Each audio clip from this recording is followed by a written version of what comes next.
കന്നഡയിൽ tense പാറ്റേണുകൾ പാലിക്കാത്ത വാക്യഘടനകൾ എന്നുള്ളതിൻ്റെ രണ്ടാം ഭാഗത്തിലേക്ക് എല്ലാവർക്കും സ്വാഗതം. ഇന്നത്തെ ക്ലാസ്സിൽ നമുക്ക് ചിരപരിചിതമായ ബേക്കു ബേഡ ഇത് രണ്ടുമാണ് നമ്മൾ എടുക്കുന്നത്. ആദ്യം നമുക്ക് ബേക്കു വേണം എന്നർത്ഥമുള്ള ആ ക്രിയാപദം എടുക്കാം. ഇത് പലപ്പോഴും മറ്റു പല ക്രിയകളുടെ കൂടെ നമ്മൾ ചേർത്ത് ഉപയോഗിക്കും. മാഡ് ബേക്കു, ഹോഗ് ബേക്കു, കേൾ ബേക്കു നമ്മൾ മലയാളത്തിൽ അങ്ങനെ ഉപയോഗിക്കാറുണ്ടല്ലേ. പാടണം, ചെയ്യണം, പോകണം. അപ്പോൾ ഇവിടെയൊക്കെ വേണം എന്നുള്ള നമ്മാണ് വരുന്നത്. അതുപോലെയാണ് കന്നഡയിൽ, അല്ലെങ്കിൽ അതിനേക്കാൾ കൂടുതൽ നമ്മൾ കന്നഡയിൽ ആ തരത്തിൽ ഉപയോഗിക്കുന്നുണ്ട്. ഇവിടെ ശ്രദ്ധിക്കേണ്ടത് അവരീಗ ಹೋಗಬೇಕು ഒരു ഉദാഹരണമാണ്. അവരു ಈಗ ഇപ്പോൾ ಹೋಗಬೇಕು, അത് ഒരുമിച്ച് പറയുമ്പോൾ ಹೋಗಬೇಕು. അവരീಗ ಹೋಗಬೇಕು, അവർ ഇപ്പോൾ പോകണം. ಅವರು എന്നുള്ളതിന് പകരം അവളാണെങ്കിൽ അവളു ಈಗ ಹೋಗಬೇಕು, ಅವಳೀಗ ಹೋಗಬೇಕು. ಅವನೀಗ ಹೋಗಬೇಕು. ಬೆಕ್ಕು പൂച്ചയാണെങ്കിൽ ಬೆಕ್ಕು ಈಗ ಹೋಗಬೇಕು. അപ്പോൾ ഇവിടെ ശ്രദ്ധിക്കുക, അവളും അവനും ഇവരും അവരൊക്കെ ആകുമ്പോഴും ಹೋಗಬೇಕು എന്നുള്ളതിന് മാറ്റമൊന്നുമില്ല, അത് ಹೋಗಬೇಕು തന്നെയാണ്.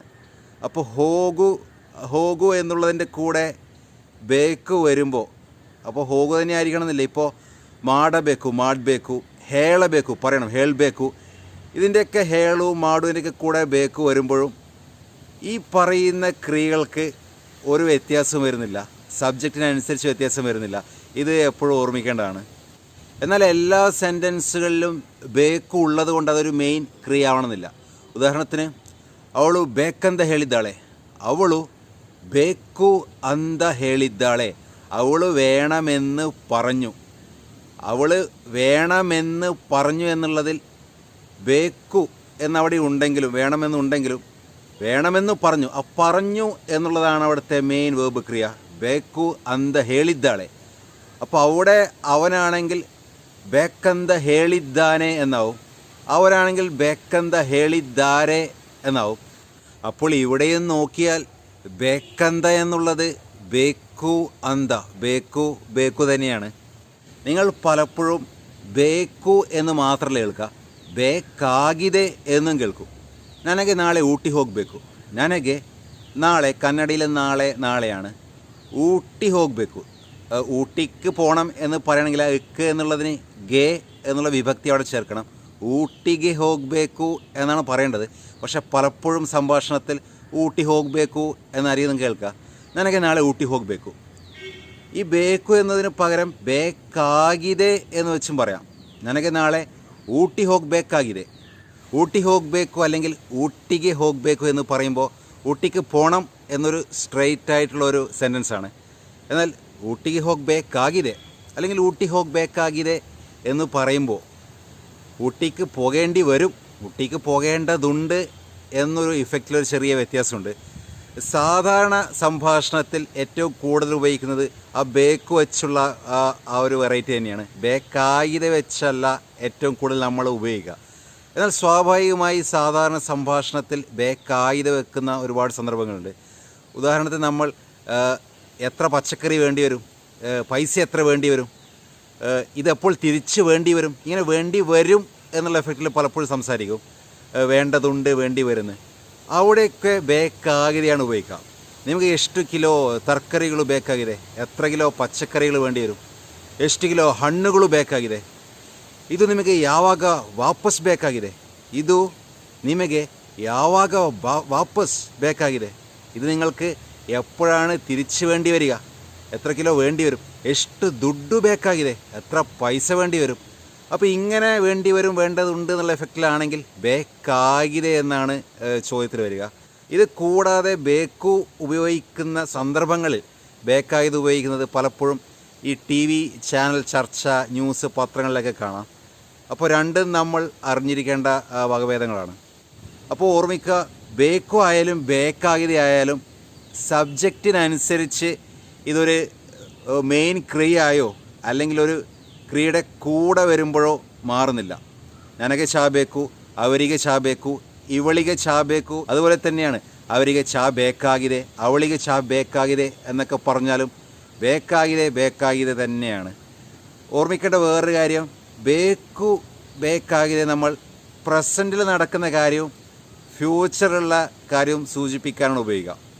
ನನಗೆ ಈಗ ಒಂದು ಚಹಾ ಬೇಕು, എനിക്കിപ്പോൾ ഒരു ചായ വേണം. ನನಗೆ ಈಗ ಒಂದು ಚಹಾ ಬೇಕು, ഇതിപ്പോൾ വേണ്ടുന്ന കാര്യമാണ് പറയുന്നത്. ನನಗೆ നാളെ ಬೆಳಗ್ಗೆ എന്ന് പറഞ്ഞാൽ രാവിലെ, വെളുപ്പിന് എന്ന് പറയുന്നൊരു എഫക്റ്റ് ഉണ്ട്, അപ്പോൾ ഓർമ്മിക്കാൻ എളുപ്പമാണ്. ನನಗೆ നാളെ ಬೆಳಗ್ಗೆ ചായ ಬೇಕು, എനിക്ക് നാളെ രാവിലെ ചായ വേണം. ഫ്യൂച്ചറാണ് സൂചിപ്പിക്കുന്നത്. അപ്പോൾ ബേക്കോ ആയാലും ബേക്കാഗതി ആയാലും സബ്ജക്റ്റിന് അനുസരിച്ച് മാറാതെ ഉപയോഗിക്കും. ഇനി നമുക്ക് ചായ വേണമായിരുന്നു, ഊട്ടിക്ക് പോകണമായിരുന്നു എന്ന് പറയുമ്പോൾ പാസ്റ്റായി. അപ്പോൾ പാസ്റ്റ് ടെൻസിൽ പറയുമ്പോൾ ബേക്കു എന്നുള്ളത് ಬೇಕಿತ್ತು എന്നാവും. ನನಗೆ ಒಂದು ಚಹಾ ಬೇಕಿತ್ತು, എനിക്കൊരു ചായ വേണമായിരുന്നു. ಅವಳಿಗೆ ಒಂದು ಚಹಾ ಬೇಕಿತ್ತು, ಇವನಿಗೆ ಒಂದು ಚಹಾ ಬೇಕಿತ್ತು, വേണമായിരുന്നു, ഇവനൊരു ചായ വേണമായിരുന്നു. അപ്പോൾ ബേക്കു എന്നുള്ളത് സബ്ജക്റ്റ് എന്ത് തന്നെയായാലും അതിൻ്റെ പാസ്റ്റ് ടെൻസ് ഫോം ಬೇಕಿತ್ತು ആവും, വേണമായിരുന്നു. ಬೇಕಾಗಿದೆ എന്നുള്ളതിൻ്റെ പാസ്റ്റ് ಬೇಕಾಗಿತ್ತು എന്നാവും. ಅವಳಿಗೊಂದು ಚಹಾ ಬೇಕಾಗಿತ್ತು, ನನಗೆ ഊട്ടി ಹೋಗಬೇಕಾಗಿತ್ತು. ഈ തരത്തിലേക്ക് അത് മാറും. ഇനി നമുക്കിതിൻ്റെ നെഗറ്റീവ് ഫോംസ് എടുക്കാം. എനിക്ക് നാളെ ഊട്ടിക്ക് പോകേണ്ട എന്നാണ് പറയേണ്ടതെങ്കിൽ ನನಗೆ നാളെ ഊട്ടിಗೆ ಹೋಗಬೇಕಿಲ್ಲ, ನನಗೆ നാളെ ഊട്ടി അല്ലെങ്കിൽ ഊട്ടിಗೆ ಹೋಗಬೇಕಿല്ല. അപ്പോൾ ബേക്കു എന്നതിൻ്റെ കൂടെ ഇല്ല എന്ന് ബേക്കില്ല. അപ്പോൾ സബ്ജക്റ്റ് എന്തായാലും നെഗറ്റീവ് ഫോം പറയുമ്പോൾ ബേക്കില്ല എന്ന് തന്നെ വരും. ബേക്കാಗಿದೆ എന്നുള്ളതിൻ്റെ നെഗറ്റീവ് ഫോം ആണെങ്കിൽ ബേക്കാകില്ല എന്നായി മാറും. ನನಗೆ നാളെ ഊട്ടി ಹೋಗಬೇಕಾಗಿದೆ എന്ന് പറഞ്ഞതിൻ്റെ നെഗറ്റീവ് നാളെ ನನಗೆ ഊട്ടിಗೆ ಹೋಗಬೇಕಾಗಿಲ್ಲ.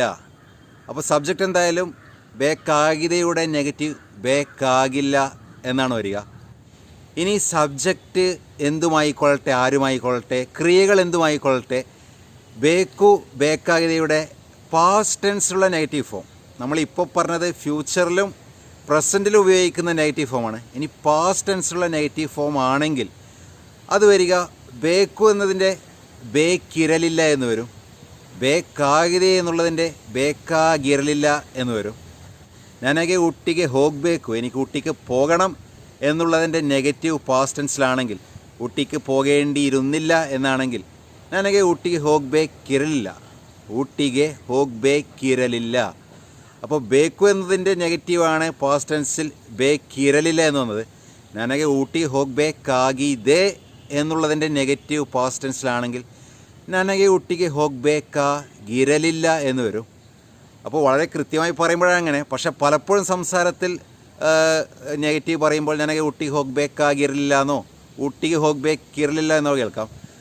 പലപ്പോഴും സംഭാഷണത്തിൽ ഞാൻ ശ്രദ്ധിച്ചൊരു കാര്യം, നെഗറ്റീവ് ഫോം എപ്പോഴും പാസ്റ്റ് ടെൻസിൽ പറയുമ്പോൾ ಬೇಕಾಗಿರಲಿಲ್ಲ, ಮಾಡಬೇಕಾಗಿರಲಿಲ್ಲ, ಹೇಳಬೇಕಾಗಿರಲಿಲ್ಲ, ആ ഗിരലില്ല വെച്ചുള്ള പാറ്റേണാണ് അധികം ശ്രദ്ധിച്ചിട്ടുള്ളത്. ഇനി നമുക്ക് ആവശ്യമില്ല, വേണ്ട എന്നുള്ള ബേഡ എന്നുള്ള ആ ക്രിയയിലേക്ക് വരാം. ബേഡ എന്നുള്ളത് എപ്പോഴും നമ്മൾ ഈ പ്രസൻറ്റ് ടെൻസിലും ഫ്യൂച്ചറിലത്തെ കാര്യം പറയാൻ മാത്രം ഉപയോഗിക്കുന്ന ഒരു വാക്കാണ്. അപ്പോൾ അതുകൊണ്ട് തന്നെ അതിന് പല വകഭേദങ്ങളൊന്നുമില്ല. ബേഡ എപ്പോഴും ബേഡ തന്നെയാണ്. സബ്ജക്റ്റ് എന്തായാലും ആരായാലും എന്ത് തരത്തിലുള്ള ക്രിയയാണ് ആ കൂടെ വരുന്നതെങ്കിലും ബേഡ എപ്പോഴും ബേഡയാണ്. ನನಗೆ ಈಗ ಚಹಾ ಬೇಡ, എനിക്കിപ്പോൾ ചായ വേണ്ട. ಅವರಿಗೆ ಈಗ ಚಹಾ ಬೇಡ, അവർക്കിപ്പോൾ ചായ വേണ്ട. അവളിಗೆ ಈಗ ചഹಾ ಬೇಡ. ನನಗೆ നാളെ ಬೆಳಗ್ಗೆ ചഹಾ ಬೇಡ, എനിക്ക് നാളെ രാവിലെ ചായ വേണ്ട. അപ്പോൾ സബ്ജക്റ്റ് ആരായാലും ഇപ്പോൾ പറയുന്നതായാലും നാളത്തെ കാര്യമായാലും ബേഡ തന്നെയാണ്. ബേഡയ്ക്കൊരു പാസ്റ്റ് ഫോമൊന്നുമില്ല.